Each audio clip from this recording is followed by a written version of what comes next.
Okay, pwede na po? Ayan, so hayukam daw ba kadente, hanodo mo yung kuy kakol din ba sa bo? Nasalat mo yung kuy kakol din ba sa Balay Lake Resort. So, Taboli language ba yun siya, ma'am, sir?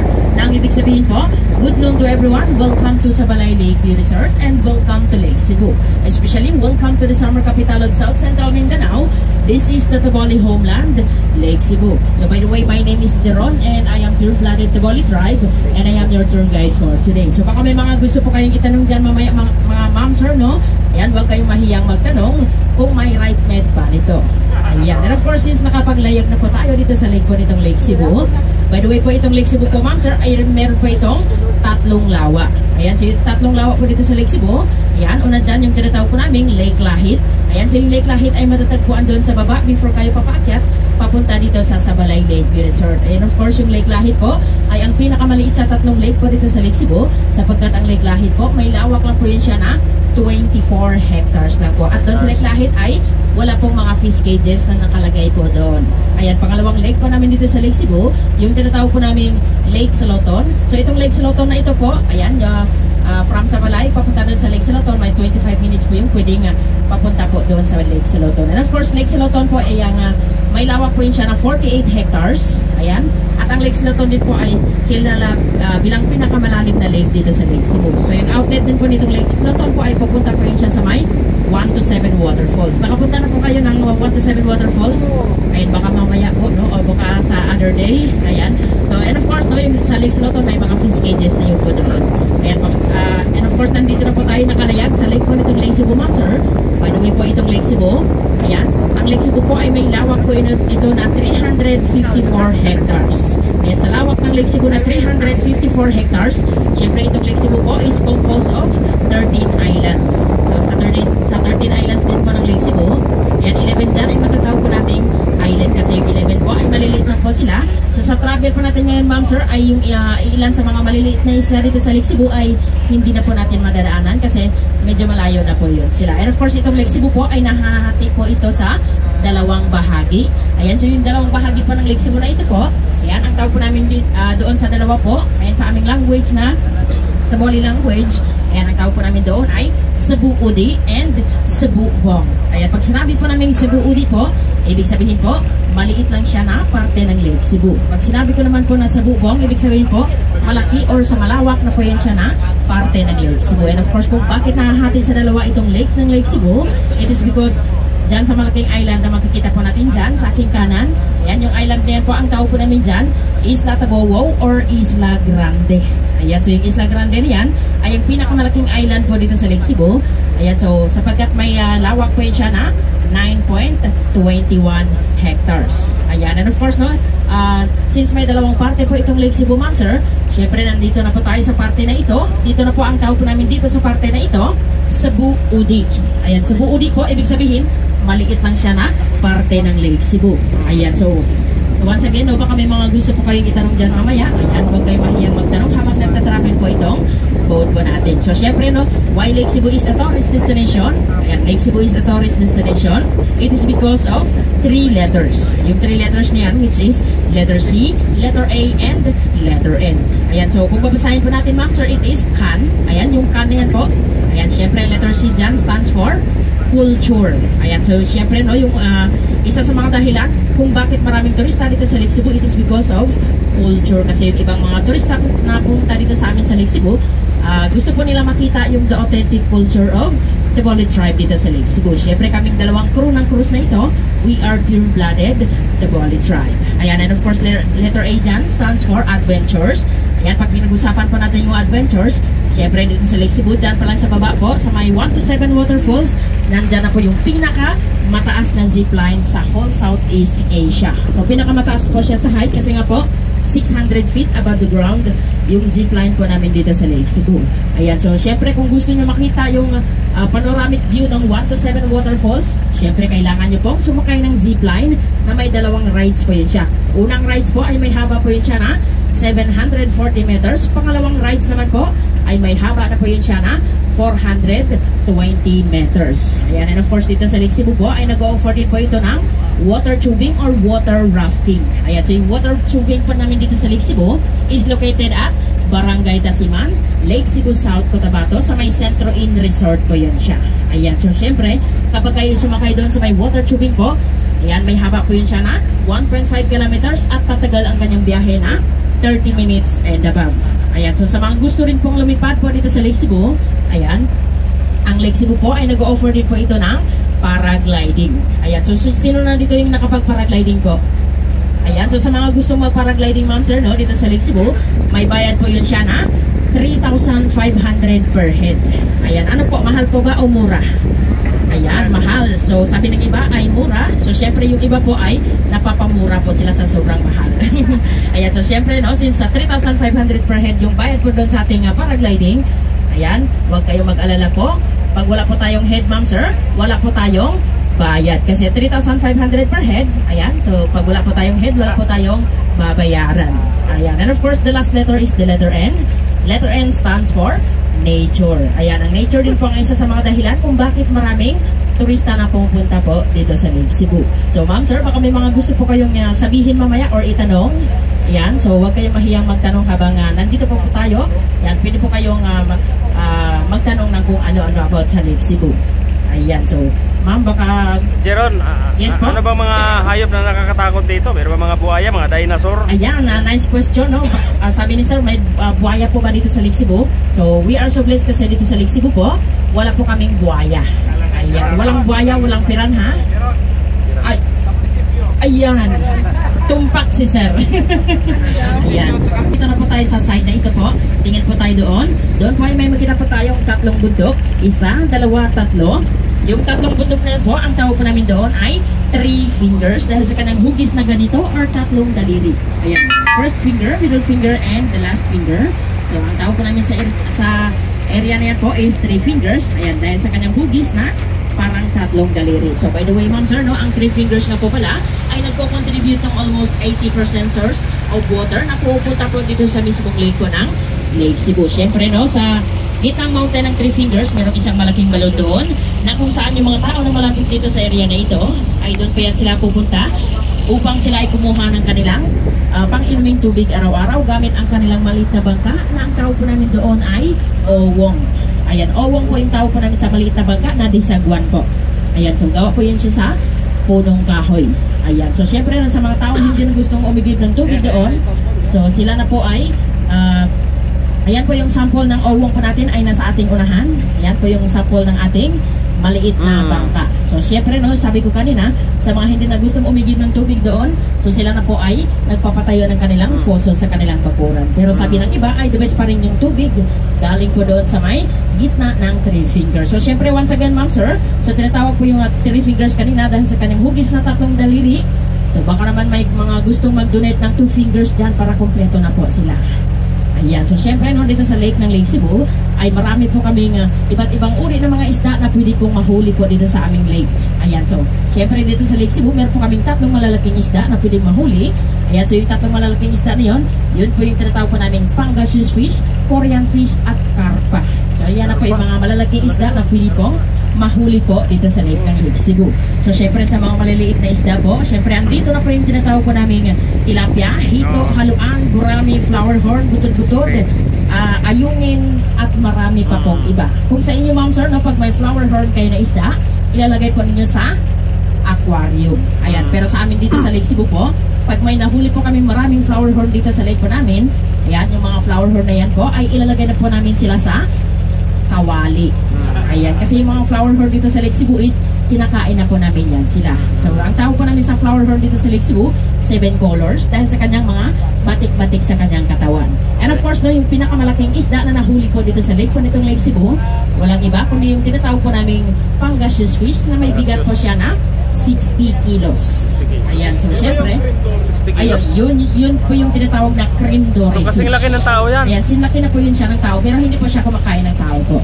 And sinlaki lang po siya ng tao.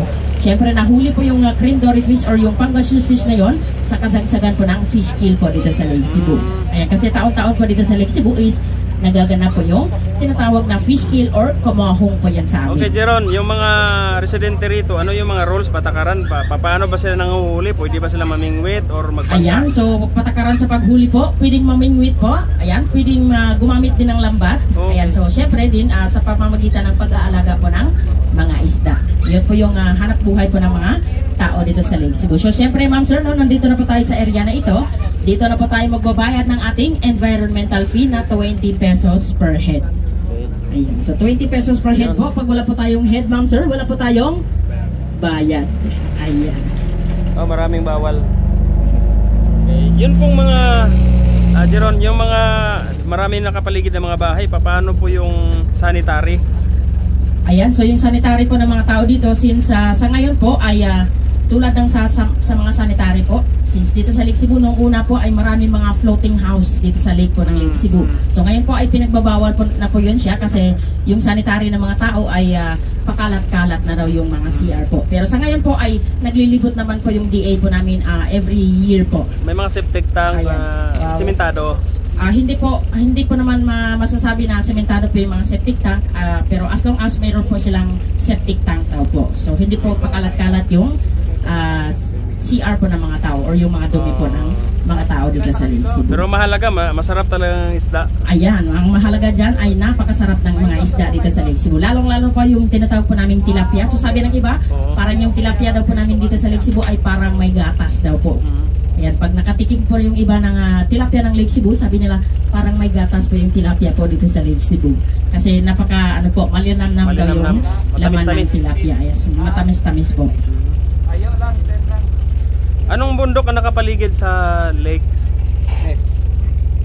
Ayan, so tanong ni sir, no, anong bundok daw yung nakapaligid sa lake ng Lake Cebu? So, hindi ko alam po kung ano-ano yung mga bundok na nakapaligid po dito sa Lake Cebu. Pero dyan po sa ating harapan, ayan, Talili Mountain po yun siya. Talili. Ayan, Talili Mountain. Talili. So, syempre no, dyan sa likod ng Talili Mountain na yan, ayan, sa likod niyan, ay ano na po yun siya, Maitum, Sarangani Province. Din sa Sarangani. Yes po. Paano kung may bagyo?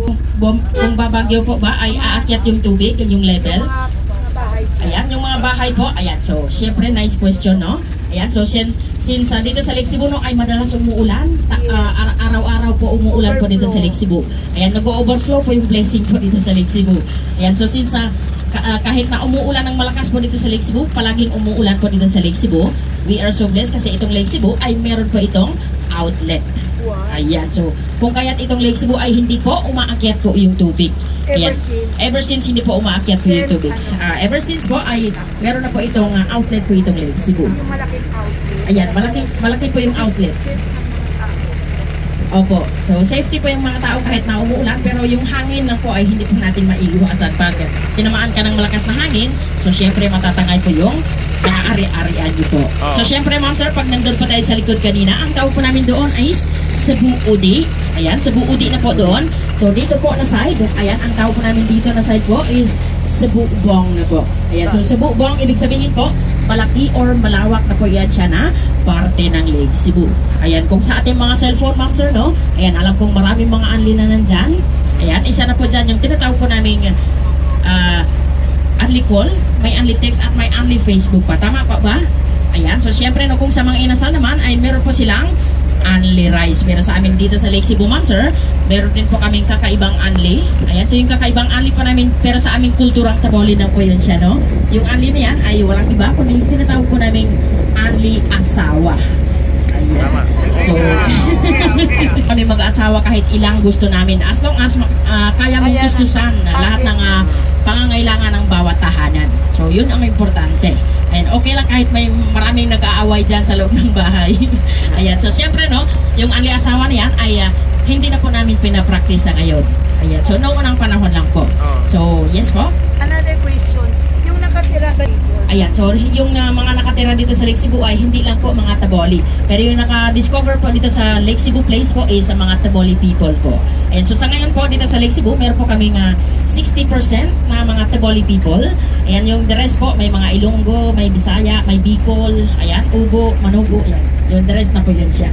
Ayan, so syempre ma'am sir, since may ali-asawa dito sa Lake Cebu kanina, no? Ayan, meron po kaming 2 dako dito sa Lake Cebu na na-identify bilang may mas maraming mga asawa. So unang dato po ay si Dato Udus Angkoy.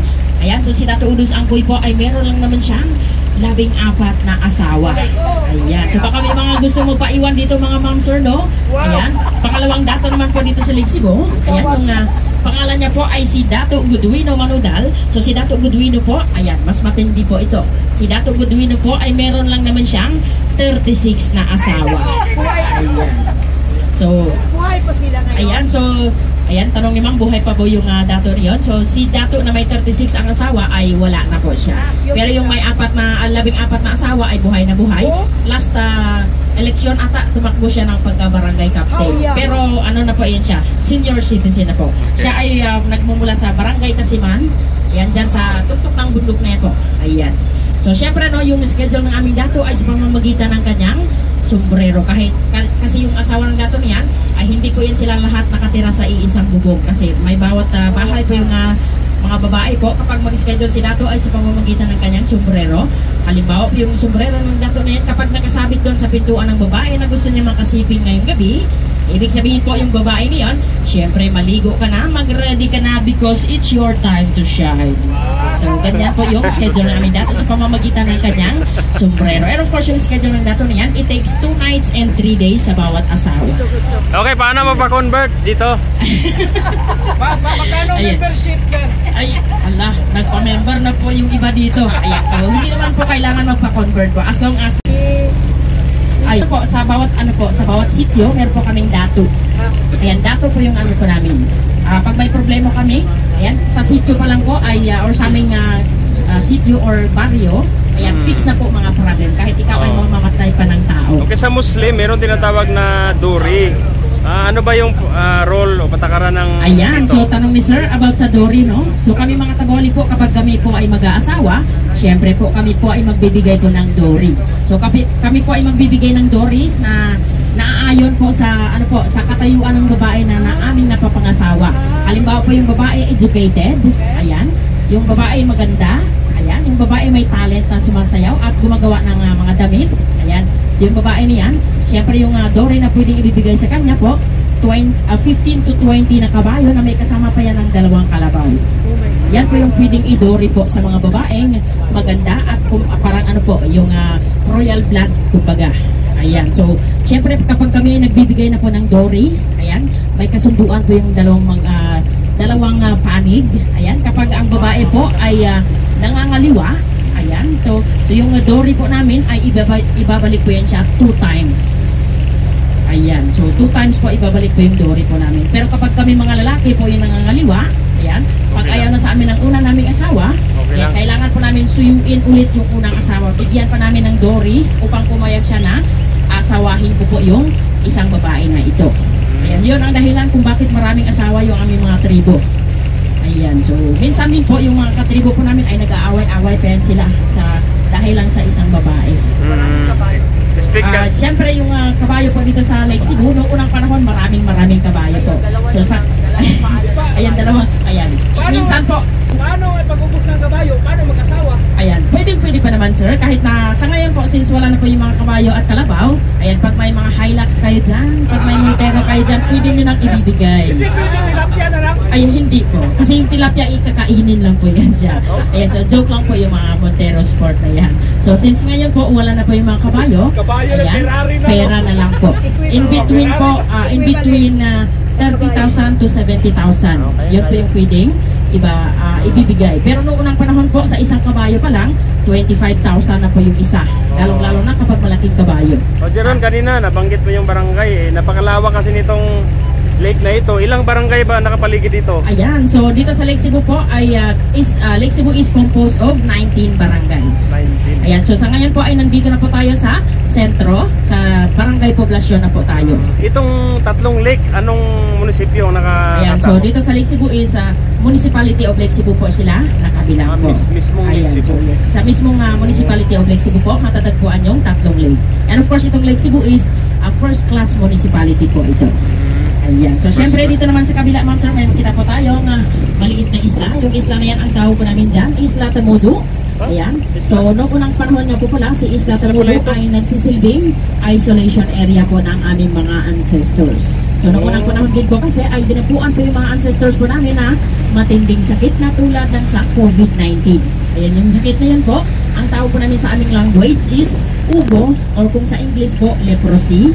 Ayan, Leprosy. ketong naman po sa Tagalog. Sangla. Pag nagkasakit po sila ng ketong, tsak na dyan sila ay hahatid upang sila ay i-quarantine or i-isolate. So ibig sabihin, noong unang panahon naman, mayroon na po kaming isolation island po dito sa Cebu. So during COVID-19 po, hindi na po namin ginagamit po yung isla na yan bilang quarantine island. Kasi dito sa amin sa Lake Cebu, bawat barangay meron po kaming quarantine area. Ayan. So siyempre dito sa Lake Cebu, kung meron po kaming quarantine island, siyempre dito sa Lake Cebu po, pag may namatay sa aming tribo, meron din po kaming dalawang maliit na isla na nagsisilbing sementeryo nung unang panahon. So dito yung dalawang maliit na magkatabing maliit na isla. Ayan, Isla Tagayabong itong una po. Yung pangalawanan po ay Isla Tagayaudig. So nung unang panahon, pag may namatay sa aming tribo, pabalutin lang nila yan ng puting tela at ilagay sa kumot at ihatid lang sa isla na yan. Or gawan lang ng maliit na bahay upang doon lang ipatong yung bangkay. Kapag mga bata naman po yung namatay nung unang panahon, babalutin lang din nila ng puting tela yan at ilagay sa kumot at isabit lang sa puno. Ayan, yung ganong sistema ng paglilibing ay katulad ng sa Sagada Province. Yung tinatawag na hanging coffin. Kasi kapag may nakita po silang malaking puno po, uukitin lang yung laman at doon lang ipasok yung bangkay. Ayan, so yes. Ay, if in case may namatay na uli, nasunog, tapos pag-as, hindi ko rin kami sa Hindi po, ganun lang po. Halimbawa, sa bahay po namin, kahit hindi kami malapit dyan sa isla na yan, pag may bahay kami na may namatay doon sa loob ng bahay na yun, syempre yung bahay po namin na yun noong unang panahon, iiwan na po namin yun na nandun pa po yung Hindi kita hindi na po siya ililibing kasi po hindi isunogin. ay hindi po. Hindi po siya sinusunog. Yes, hindi po siya allowed. Kasi po, kung bakit nakahang daw yung bangkay noong unang panahon, kasi po, belief ng aming mga ancestors, kapag nakahang daw yung bangkay, ang kanilang kaluluwa daw po ay pupunta sa 7 layers of the sky. Or pupunta daw sa langit. Kapag nakabaon naman, yung kanyang kaluluwa daw po ay pupunta sa impyerno. Pero, belief lang po yun siya ng aming mga ancestors. So sa ngayon po ay hindi na po namin pinapractice sapagkat pag may namatay na po sa aming tribo, syempre, andyan na po si St. Peter at marami pa pong iba. Ayan, so sila na pong bahala sa lahat. So since kanina, no, yung binanggit ni ma'am, hindi po maaapaw yung tubig po dito sa Lake Cebu. So hindi po umaapaw yung tubig po dito sa Lake Cebu kahit may inlet or papasok na tubig kasi po, yung outlet nitong Lake Cebu ay doon banda sa may blue na building dyan sa kabila. Ayan, malapit lang dyan yung outlet po nitong Lake Cebu na kung saan pag lumabas po yung tubig po nitong Lake Cebu, ma'am sir, ito po ay going to Lake Saloton, down to 127 Waterfalls, to Ala River, and to Rio Grande de Mindanao. Yun po yung pupuntahan ng tubig galing po dito sa Lake Cebu. So syempre sa mga gustong mag-Lotus Pictorial dyan, ayan, ang Lake Cebu po ay nag-o-offer din po ito ng Lotus Garden Pictorial. So una sa doon yung garden po ng Lotus Garden ng Lake Cebu ay doon po sa unahan ng blue na building doon sa kabila kanina. So syempre kapag kayo yun nandun na po or sa mga gustong mag-pictorial doon, dapat 6 AM ay nandito na po kayo sa resort na yan kasi po sila yung magdadala sa inyo papunta doon sa Lotus Garden. Ayan. So syempre ma'am sir, nandito na po tayo sa area na ito. Dito na po yung may pinakamalalim na parte na po ng Lake Cebu. So dito po ay may lalim na 180 feet deep approximately. Ayan. So dito na po yung pinakamalalim na parte ng Lake Cebu. Ayan, 180 feet deep approximately. So, yun na po yung pinaka-malalim na parte ng Lake Cebu. O si Mama, kumukuha na siya ng life vest. Ayan, kasi nandito na po tayo sa may pinaka-malalim na parte ng Lake Cebu. So, syempre, no, sabi ko kanina, kahit na malawak po itong Lake Cebu, kahit malalim po itong Lake Cebu, we are so blessed kasi itong Lake Cebu ay wala pa po kaming namataang crocodile or buhaya. Ayan, maging ang piranha, wala po yan dito sa Lake Cebu. Pero, Serena, Siopoy at Serena, marami po yan dito sa Lake Cebu. Ayan, marami pong Siopoy. Anong oras lumalabas? Ayan, tuwing gabi po yung iba. Ayan, so syempre, no, sa dami-dami ng mga Siopoy at Serena dito sa Lake Cebu, ayan, so isa sa mga Siopoy na nandito sa Lake Cebu ay nandito na po sa inyong harapan. Ayan, nagkwento na po sa inyo. Ayan, so syempre, ma'am sir, no, this, since ang South Cotabato nga po pala is kilala bilang the land of the Dream Rivers, it is because of Lake Cebu. So yung Lake Cebu rin po is kilala bilang the Dreamland kasi nga po, yung mga babae na naghahabi po ng mga tinalak clothes po dito sa Lake Cebu, yung kanilang mga design na ginagawa po ay galing sa kanilang panaginip. At yun ang dahilan kung bakit sila tinatawag na the Dream Weavers. Okay, Ayan, so, mukhang galing tayo dyan kanina, no? kanina, Charge? sir. Oo. Ayan. Umikot tayo doon. Doon po tayo galing kanina. Ayan, doon doon. tayo galing kanina sa unahan pa po. Tapos umikot tayo doon. Ayan, ayan ang iniikot po natin yung lumusot malaking tayo. island na yan. Ayun. So, and of course, ma'am sir, since may Yan. dream weavers po kami dito sa Lake Cebu, no, we are so proud kasi isa sa mga dream weavers po namin dito sa Lake Cebu ay naging national artist po siya at ang kanyang pangalan po ay si Be Lang Dulay. So, si Be Dulay, Lang Dulay okay. po is ginawaran po siya ng gawad ng malalikanang bayan by Fidel B. Ramos noong 1998. So, ibig sabihin, noong 1998 pa man, ay meron na po kaming national artist galing dito sa Lake Cebu. Pero sa ngayong taon po, syempre, we are so blessed again kasi meron na po kaming nadagdagan na 3 Gamaba awardee na nagmumula po dito sa Lake Cebu. So, syempre, ang pangalan po nila, Dato Bundes Fara. So, siya po yung gumagawa ng mga brass casting po dito sa Lake Cebu. Lahat ng mga design ng paggawa ng brass casting ay pwede po kayong magpagawa po yun sa kanya. So, syempre, no, si Boy Rosisula, yung aming mang-aawit sa aming tribo or Taboli Chanter. Syempre, si Boy Barbara Ufong naman ay gumagawa po yun siya ng tinalak cloth ulit po. So once again, no, we are so proud and kasi meron na po kami ngayon na 4 na Gamaba awardee galing dito sa aming tribong Taboli. So yung nabanggit ko kanina na word na be, ayan. So kung mapapansin po natin, yung, sa ngayong panahon po ay marami pong gumagamit ng word na be, lalong-lalo na yung mga mag-sweetheart sa ngayon. Tama po ba? Ayan, so syempre no, yung word na be niyan ay ang Taboli language na ang ibig sabihin po sa Tagalog is Lola. Ayan, so ibig sabihin po, pag sinabi mo sa sweetheart mo, hi be, ibig sabihin po, hi Lola. Ganun po. Yun po yung ibig sabihin ng word na be. Ayan, be means Lola. Yung tawag po namin sa lolo, teme po yan. Ayan, teme po yung lolo. Alright, Jason, marami nang nagdaang mga chairperson ng NCIP, National Commission on Indigenous People, si Atty. David Awa, si Kintayo, si Kapuyan, ngayon si Jennifer Sibog. Sa dami ng mga naging chairperson, meron na bang isa sa kanila na dumayo rito? Ay marami po silang dumayo po dito kasi dito po ay may ano na po kami dito. Meron pa silang pinuntahan dito rin palagi po.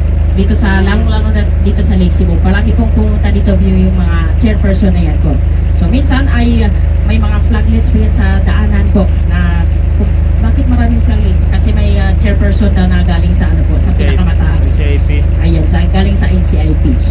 Ayan, so siyempre ang tawag nga po pala namin sa nanay po, ayan, nanay po sa aming Taboli language, ye. Ayan, ye po yung nanay. Siyempre ang tatay po sa amin, ma. Ayan.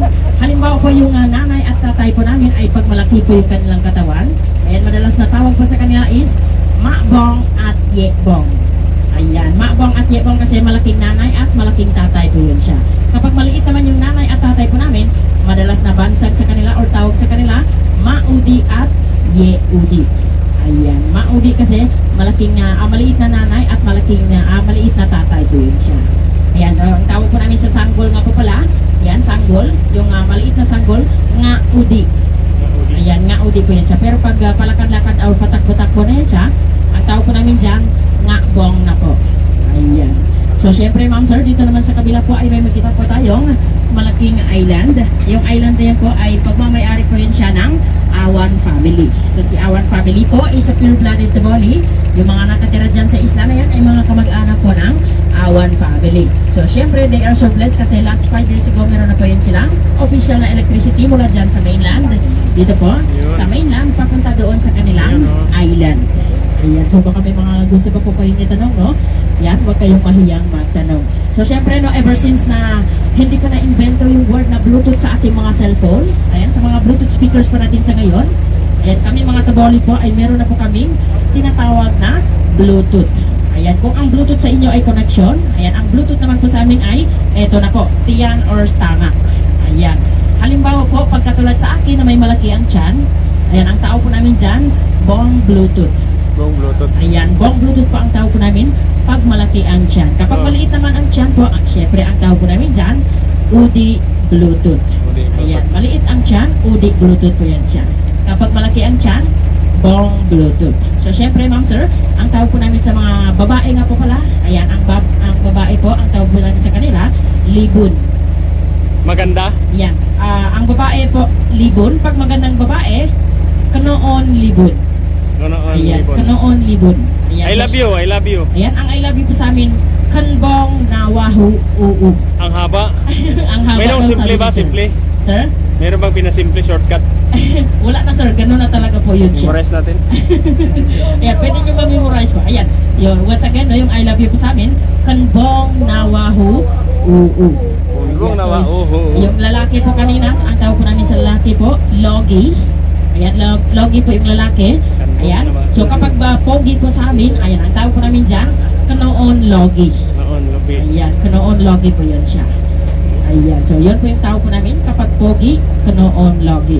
So syempre ma'am sir, dyan naman po sa taas po, ayan, may makita po tayong maraming pine trees dyan sa taas. So syempre no, yung malaking building na yan dyan sa taas po is Municipal Hall po ng Lake Cebu. So syempre yung municipal mayor po namin dito sa Lake Cebu is none other than Honorable Remy M. Ongul. So si Mayor Ongul po is a pure-blooded Taboli tribe. So siya po yung kapalit sa namayapa po naming mayor last year na si Mayor Floro S. Gandam. So siya po ay namatay sa sakit ng kanyang puso. Ayan, so sa ngayon ay kapalit na po sa kanya yung kanyang dating Vice Mayor na si Vice Mayor Remy M. Ongul na siya na po yung naging mayor sa ngayon po. Ayan. Based on the story, meron bang situation no, na nagkaroon ng battle dito sa mga Tiboli or nasakop? Yung pagsakop dito sa Lake Cebu po ay parang ever since parang wala pa naman nangyayari po sa amin or yung mga labanan parang wala. Labanan. Pero nung unang panahon po, ayan, maraming ganun po yung nangyayari po. Yung lumulusob yung iba sa area, ibang Tribo lang, lugar. tribo. Opo, yung ibang sa ibang sa kabilang baryo. Tribal war. Opo, may tribal war po yun siya. So syempre yung nandito na po tayo sa kabila po, yun sa aking kanan, ang Isla. pinakamalaking island po dito sa Ayun. Lake Cebu, ma'am sir, no? Ayun. Ayan yung island na yan, ang tawag po namin dyan, Isla Tabowo or Isla Grande. So syempre Isla yung Grande. nakaupit dun sa tugtog ng isla na yan ay ang tagline po ng Lake Cebu. So kung babasahin po natin ay Kamdal Lake Cebu. Ayan, so kung ang sa Marbel po or sa Coronadal, meron po silang tagline na bagong Coronadal. Kung sa Surala naman po ay meron po silang Smile Surala. At sa amin naman po ay Kamdal Lake Cebu. So yung ibig sabihin po ng Kamdal Lake Cebu is moving forward or moving up. Siyempre, Uswag Lake Cebu po yung ibig sabihin po ng Kamdal Lake Cebu. Ayan, so syempre kung sa greetings naman po tayo ma'am sir, no? Ayan, sa greetings po sa amin, pag sinabi po namin good morning, ayan, sa aming language po, Hayu Halafus. Hayu Halafus. Ayan, Hayu Halafus, ibig sabihin po, good morning po yan siya. So magandang tanghali naman po sa amin, Hayu Kamdaw. Ayan, Hayu Kamdaw, magandang tanghali. Pero pag magandang hapon na po, ayan, ang tawag po namin sa magandang hapon po, Hayu Kimal. Ayan. So syempre, no, pag magandang gabi naman po sa amin ay Hayu Kifu na po yung tawag po namin dyan. Ayan, Hayu Kifu. Pero yung mga guests pa namin dito sa aming cruise, no, madalas ay makulit po sila. So tinanong ba naman ako na kung ano daw yung tawag po namin sa hating gabi.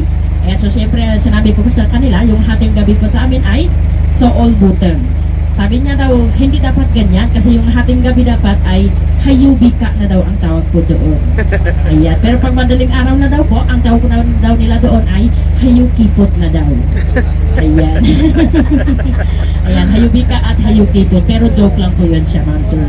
Ayan, so once again kanina ma'am sir, no, yung I love you po sa amin is Kanbong Nawaho. Oo. Ayan. So, syempre na yung mga lolo at mga lola po namin noong unang panahon, yan, marunong po yun talaga silang mag-English, hindi katulad sa amin na mga bagong generation. Ayan, bihira lang sa amin marunong mag-English na straight. Ayan, so sa kanila po ay marunong talaga yun silang mag-English kahit nakatungtong lang po sila ng elementary.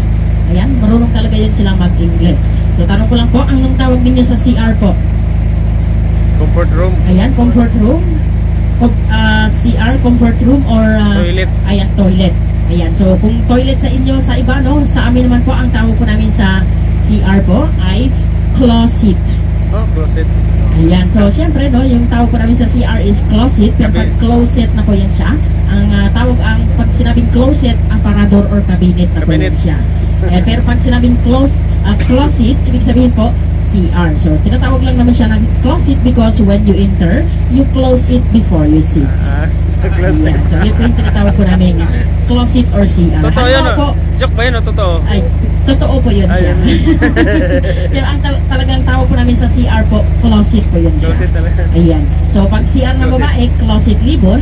CR naman ng lalaki, closet logi. Logi. Ayan. Libon, logi.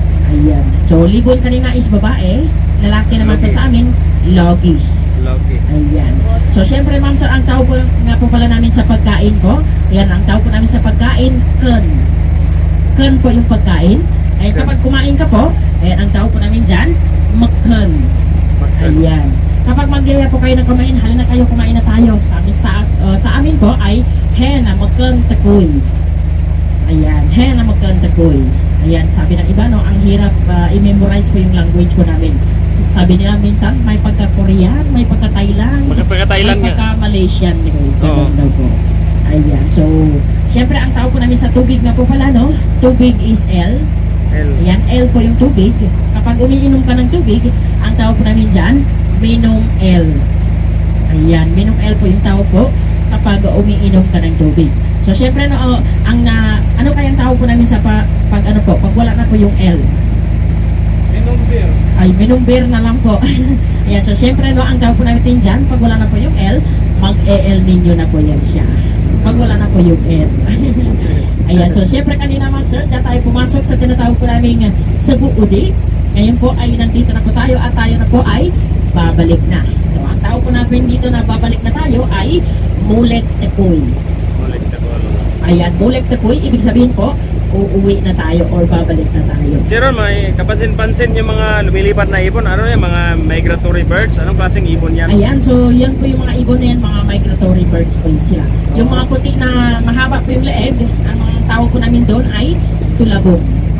Ayan, tulabong po yan sila. Or yung kung sa English po is little egret. Ayan, yan po yung tawag po sa mga ibon na yan. So yun, yung mga ibon na yan din po yung madalas na nakapatong sa kalabaw. Ayan, pag nasa palayan po kami. Pag hindi ka residente, hindi ka pwedeng mamingwit? O Hindi naman po, sir. As long as Welcome meron to all. kang fishing rod, pwede kayong mag-bingwit. Pero huwag kayong mag-bingwit dyan sa may fish cages ng iba. Kasi dyan ay magagalit po yung mga tao. Ayan. Ayan, pwede po kami mag-bingwit kahit saan po. Dito lang. As long as huwag ka lang mag-bingwit doon sa fish cages ng iba.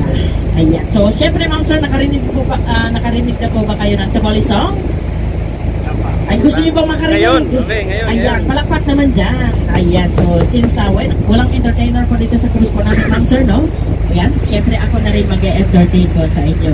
Yung kanta na ito, isang Taboli song na ang ibig sabihin, na ang title po ay Lamlunay. So, ladies and gentlemen, ito na po yung kanta ng Lamlunay. Lamlunay, gono sa tifu dalam, lunay gono sa satu. Lamlunay, gono kemulu dalam, lunay gono sa tambung nasa, waten uni sembakung dalam, lunay tay lemabung. Yan po yung Lamlunay song po namin. So by the way po, ang ibig sabihin nga po pala ng Lamlunay is a paradise. Ayan, so noong unang panahon po dito sa Lake Cebu, meron po kami isang community na ang tawag po namin doon ay Lamlunay, na kung saan tuwing gabi po yung mga tao doon sa Lamlunay, nagpo-play po sila ng iba't ibang Taboli musical instrument. Yung iba ay nagsasayaw at yung iba po ay nag-aawitan po sila. Tapos doon sa Lamlunay po, meron pong unity ang mga tao. Ayan. Sir, last question on my yes. part. Gaano mo kamahal ang Lake Cebu? Ayan, ang tanong ni Sir, no, gaano ko daw kamahal itong Lake Cebu? Ayan, so sobrang pagmamahal ko sa Lake Cebu po, ayan, so, sobra. Kaya ako po ay sumali sa, sa seminar ng tour guiding. Kaya ako ngayon po ay para ma-proud ko sa ibang tao or sa mga turista kung gaano po kaganda itong Lake Cebu po. So by the way po, I am so blessed kasi po ako ay taga dito sa Lake Cebu. Ayan, so ano pa po, sir? Ayan, so by the way, ma'am, sir, gusto ko pang sabihin na ako po ay community guide po ako dito sa Lake Cebu. Ayan, community guide. Ayan, ako po ay community guide na nakapag-seminar na po kami ng 7 days. Na para ako ay magiging tour guide po ng Lake Cebu. Ayan. So, You're born here, pati pamilya mo. yes, ay, ako ay galing dito sa talaga sa Lake Cebu. Yung Planet Bali, ayan. So by the way, no, ang ayan, so siyempre, no, nandito na po yung apat na maliliit na isla. Nakabilang na po yun sila sa 13 islands po ng Lake Cebu. So sabi ng iba na mas mainam na tumira dyan sa may iisang bahay lang para walang marites. Ayan, so siyempre sa maliit na isla na yan, meron na po yun silang kuryente, meron na po silang cable na TV at meron na, baka may free wifi pa dyan para hindi na po kayo maboboard pag kayo ay nandyan na po. Ayan, so siyempre ma'am sir, kung bakit tinatawag na Lake Cebu itong lugar po namin, it is because sa tubig po nitong lake, na ang tawag po namin dyan ay Cebu. Ayan, so yung word na Cebu na yan ay dinugtungan na po siya ng English word na lake, naging Lake Cebu na po siya. So redundant ba po yun siya ng lake and Cebu. Another one. Yes. Bakit tinatawag ko na Cebu? Hindi po, Saan ba galing yung Cebu? yung hindi po siya Cebu po. Cebu. Ayan, Cebu po yung word. Cebu. Ayan, pero sa ibang ano kasi, ang tawag na nila kasi dito, Cebu. Ayan, Lake Cebu. Pero ang totoo po, Lake Cebu. Ayan, Lake Cebu po yun siya. Ang pagbanggit. Ayan, so by the way, ma'am sir, no, ang thank you very much nga po pala sa amin ay Taybong Salamat. Taybong Salamat. So since wala nang tanong ma'am sir, no, yan na po yung overview ng Sabalay Lake Resort pag nasa malayo na po tayo. So libon na logi, Taybong Salamat biyong Puy Kakol Dinibad Cebu, nasa Letmon biyong Puy Kakol Dinibad Sabalay Lake Resort, nasa Letmon Tay Budhandon biyong Puy Budangat Kasfulek Adini. So Tagalog language po yun siya, ang ibig sabihin po, ladies and gentlemen, thank you for coming and for choosing Sabalay Lake Resort as one of your tourist destination. And of course, we are hoping to see you again some other time. Thank you very much and God bless to everyone. Taybong Salamat and mabuhay. Anong full name mo, Jeron? Yung full name ko po, Jeron B. Kulan. Ayan. Thank you for guiding us. Thank you.